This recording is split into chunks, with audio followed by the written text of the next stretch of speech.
Assalamualaikum warahmatullahi wabarakatuh. Baik, hari ini kita akan mencoba untuk menjelaskan terkait lembaga keuangan syariah dan regulator.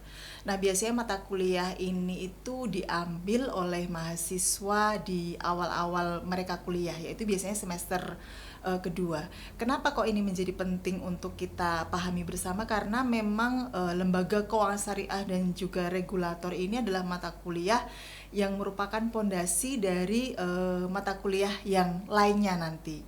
Nah, di sini kita akan mencoba membahas terlebih dahulu secara umum, apa itu lembaga keuangan dan apa itu yang meregulasinya, gitu ya gampangnya. Nah, pertama yang harus kita pahami terlebih dahulu adalah apa tujuan dari perkuliahan lembaga keuangan syariah dan juga regulator ini, yaitu yang pertama tentu saja adalah menganalisis sistem operasional lembaga keuangan syariah di Indonesia. Kemudian apa? Membandingkan bagaimana lembaga keuangan syariah itu beroperasi dibandingkan dengan lembaga keuangan konvensional. Kemudian bagaimana, apakah ada tantangan dan peluang dari pengembangan lembaga keuangan syariah di Indonesia, dan juga menjelaskan fungsi dan peran lembaga regulator keuangan syariah, baik itu secara nasional maupun juga internasional. Nah, apa itu lembaga keuangan? Lembaga keuangan adalah setiap perusahaan gitu ya yang usahanya berkaitan dengan bidang keuangan. Jadi lembaga keuangan itu berperan sebagai lembaga intermediasi keuangan dari mereka yang memiliki uang lebih banyak disalurkan kepada yang membutuhkan atau biasanya disebut defisit. Lembaga keuangan itu menjadi sangat penting fungsinya di suatu negara. Kenapa? Karena memang diperlukan untuk berjalannya pembangunan. Pembangunan seperti apa? Seperti kalau kita membangun infrastruktur di jalan, terus kemudian kita membangun usaha-usaha kecil, bahkan UMKM yang perlu suntikan modal. Nah, ini penting untuk kita memahami bahwa ternyata lembaga keuangan itu menjadi pondasi dari apa? Dari sebuah negara itu sendiri gitu. Nah, lembaga keuangan itu di beberapa negara memang sangat besar fungsinya. Yang pertama, fungsinya sebagai penyedia jasa keuangan, kemudian juga sebagai fungsi dalam sistem moneter, biasanya Bank Indonesia gitu ya mengatur ini, kemudian dalam sistem keuangan itu sendiri. Nah, tentu saja prinsip operasional lembaga keuangan syariah ini akan berbeda dengan lembaga keuangan konvensional yang selama ini kita kenal gitu ya. Kenapa kok kita perlu tahu prinsip operasional lembaga keuangan syariah yang membedakannya dengan konvensional? Ini untuk apa? Karena memang pada dasarnya lembaga keuangan itu sendiri perannya sama sebagai intermediasi tadi, dari yang surplus ke yang defisit. Tetapi lembaga keuangan syariah itu harus bebas dari makhrib, kalau kita sebut gitu ya. Mahrib itu seperti apa? Mesyir, riba, gharar, sesuatu yang haram itu tidak boleh. Misalnya saya contohkan bank syariah. Bank syariah tidak boleh yang namanya membiayai bisnis yang memang itu diharamkan. Misal kayak minuman keras, itu nggak boleh sama sekali dibiayai. Judi dan sebagainya. Nah, itu adalah larangan keras untuk bank syariah. Dan ini harus dipatuhi oleh lembaga keuangan syariah. Kemudian juga makanya untuk bisa menjalankan itu dia harus yang namanya bebas riba juga. Nah, kalau dalam Al-Quran itu riba itu dilarang, bahwa Allah itu melarang riba, kemudian memperbolehkan jual beli, maka yang harus dilakukan adalah apa? Aktivitas jual beli. Maka selama ini yang terjadi di perbankan syariah, di samping dia memang sebagai lembaga intermediasi, maka kontrak-kontrak yang ada di dalamnya itu juga merupakan akad-akad yang nanti akan kita pelajari bersama di pertemuan-pertemuan berikutnya.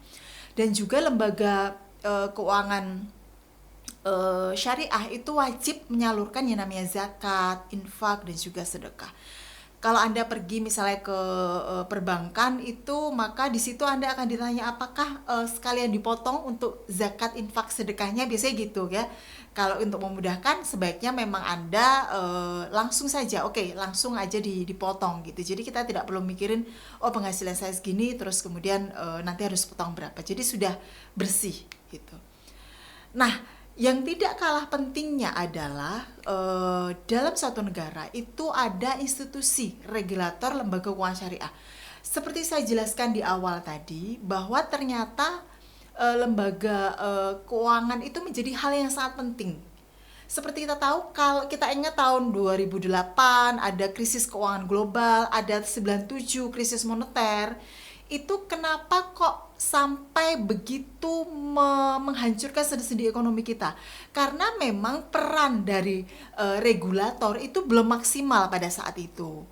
Nah, kemudian pemerintah belajar dari situ, maka di Indonesia sendiri setelah kejadian-kejadian krisis yang terjadi, maka ada yang namanya regulator-regulator untuk mengatur lembaga keuangan itu sendiri. Yang pertama yaitu Bank Indonesia, ada Departemen Keuangan, ada Dewan Syariah Nasional, terutama untuk lembaga keuangan syariah. Kemudian juga ada Badan Arbitrase Syariah Nasional, kemudian ada Lembaga Penjamin Simpanan juga. Nah, di sini Bank Indonesia dan juga Departemen Keuangan itu melebur diri menjadi satu, yaitu Otoritas Jasa Keuangan. Jadi bukan keduanya melebur, tapi ada kalau kita bilang sempalan dari badan itu kemudian disebut sebagai Otoritas Jasa Keuangan. Nah, Otoritas Jasa Keuangan inilah nanti yang bertugas untuk mengatur, mengawasi dan juga melindungi bagaimana lembaga keuangan itu berjalan. Nah, ini menjadi penting. Nanti kita akan berdiskusi menjelaskan gitu ya terkait dengan lembaga Otoritas Jasa Keuangan itu dalam bab tersendiri, karena ini penting perannya. Oke, kemudian juga kita mengenal dulu apa itu lembaga keuangan, terutama di Indonesia. Nah, lembaga keuangan di Indonesia itu struktur lembaganya ada dua, yaitu lembaga keuangan bank dan juga lembaga keuangan non-bank. Lembaga keuangan bank itu apa saja? Yang pertama yaitu bank umum, baik itu bank umum konvensional maupun syariah ya. Terus kemudian bank usaha unit syariah, terus kemudian ada BPR syariah. Jadi lembaga keuangan bank itu ada yang konvensional, ada yang syariah. Tentu saja kalau kita di sini kita sedang bicara di syariahnya ya. Jadi ada bank umum misalnya kayak BCA, BNI, itu termasuk lembaga keuangan. Ada juga BSI yang merupakan leburan dari 3 bank, itu adalah juga lembaga keuangan. Dan jangan lupa BPR pun termasuk dalam lembaga apa? Lembaga keuangan. Meskipun berbeda, ada perbedaan antara Bank Umum Syariah dan juga BPR itu sendiri. Oke. Terus kemudian ada juga lembaga keuangan non-bank. Lembaga keuangan non-bank itu apa saja? Ada namanya asuransi. Asuransi itu ada asuransi jiwa, asuransi umum, ada reasuransi. Terus kemudian ada lembaga pembiayaan, dana pensiun. Kemudian ada lembaga keuangan khusus, yaitu pegadaian, lembaga penjamin gitu ya. Kemudian ada juga lembaga keuangan mikro, dan akhir-akhir ini yang paling terbaru itu adalah fintech. Ya, ini menjadi penting untuk diregulasi oleh OJK. Nanti kita akan mencoba sedikit demi sedikit mengenal masing-masing lembaga itu dan perannya dan perbedaannya, bagaimana mereka beroperasi di Indonesia dan kemudian apa bedanya kok banyak sekali. Padahal kalau kita tahu ya dana pensiun itu di bank umum juga ada itu produk-produk pensiun. Nah, ini menarik sekali, sangat menarik. Kenapa? Karena memang lembaga keuangan bank dan juga lembaga keuangan non-bank itu fungsinya mungkin bisa dibilang ada yang mirip, tetapi regulasi yang diatur oleh OJK itu bisa sangat berbeda tergantung dari fungsi masing-masing gitu ya. Oke, bagaimana perkembangan keuangan syariah di Indonesia? Nah, ini data-data yang kita ambil pada tahun 2016 gitu ya. Ada perbankan syariah, asuransi, pembiayaan syariah, pasar modal syariah. Yang ini tentu saja sebenarnya kalau dibanding dengan lembaga keuangan yang konvensional kita masih terlalu jauh, mungkin di bawah 15% gitu ya. Tetapi peran dan fungsi lembaga perkembangan keuangan syariah secara domestik di Indonesia ini mengalami kemajuan yang cukup pesat dari tahun ke tahun gitu ya. Nah, ini kita bisa lihat perkembangan perbankan syariah tahun 2016. Kita punya 12 bank umum syariah. Terus kemudian ada juga bank umum konvensional ada 84, total semua adalah 118. Oke, terus kemudian ini adalah perkembangan produk pasar modal syariah domestik. Nah, kita bisa lihat ada produk-produk saham syariah, reksadana, suku, kemudian juga surat berharga syariah. Yang ini tuh saja tadi berbeda. Bedanya apa? Bedanya itu adalah tidak boleh mahrib tadi, tidak boleh ada riba, tidak boleh ada gharar. Jadi meminimalkan yang namanya ketidakpastian gitu, oke? Apalagi kalau tadi membiayai proyek-proyek yang memang itu sangat diharamkan dalam Islam, oke? Jadi sangat tidak boleh. Kemudian ini perkembangan saham syariah yang dari tahun-tahun terakhir itu semakin pesat, kita bisa lihat di sini. Terus kemudian suku korporasi, dan perlu diingat juga bahwa yang namanya suku Indonesia itu adalah termasuk penerbit green suku pertama di dunia. Jadi kalau suku di Indonesia itu perkembangannya sangat luar biasa. Nah, suku ini sendiri ini untuk menunjang gitu ya. Biasanya tiap tahun pemerintah menerbitkan suku untuk menunjang pembangunan terutama infrastruktur, misalnya seperti jalan tol dan sebagainya.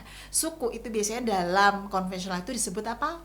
Surat hutang atau obligasi. Oke, ini ada reksadana dan juga reksadana syariah. Terus kemudian ada juga perkembangan suku negara yang tadi sudah sempat saya jelaskan, dan juga ada jasa dan pelayanan di pasar modal syariah. Nah, pasar modal kalau kita mau beli misalnya saham-saham atau produk-produk reksadana sekarang sangat dimudahkan dengan teknologi yang sudah ada. Kalau Anda pernah misalnya dengar Bibit dan sebagainya. Nah, bagi para pemula, Anda bisa download untuk Bibit itu sendiri. Nah, itu nanti, atau aplikasi-aplikasi yang Anda percaya, silahkan. Anda bisa di situ, tentu saja bahwa ketika kita membeli saham itu termasuk produk yang relatif sangat fluktuatif. Jadi termasuk yang berisiko tinggi. Jadi kalau Anda mau beli ya tentu saja harus berhati-hati. Oke, ini ada IKNB. IKNB tadi adalah lembaga keuangan non-bank. Seperti apa? Asuransi, dana pensiun, pegadaian, dan sebagainya. Itu juga masuk dalam pengawasan dari Otoritas Jasa Keuangan. Dan kemudian ini ada jumlah asuransi di Indonesia pada tahun Agustus 2016. Jumlahnya ada 26 jiwa asuransi, dan ini bisa berubah ya. Karena memang perkembangannya untuk asuransi itu lumayan, ada yang mungkin izinnya dihentikan oleh OJK, ada beberapa juga yang berkembang, ada juga yang memang dia harus ditutup. Nah, untuk tantangan dan proses pengembangan keuangan syariah di Indonesia itu adalah ada beberapa sih. Yang paling menonjol itu adalah rendahnya tingkat literasi masyarakat terhadap keuangan syariah. Nah, kenapa kok disebut rendah gitu? Karena memang masyarakat itu belum mengenal apa itu keuangan syariah secara benar gitu. Jadi mereka menganggap bahwa keuangan syariah itu bank syariah saja ya.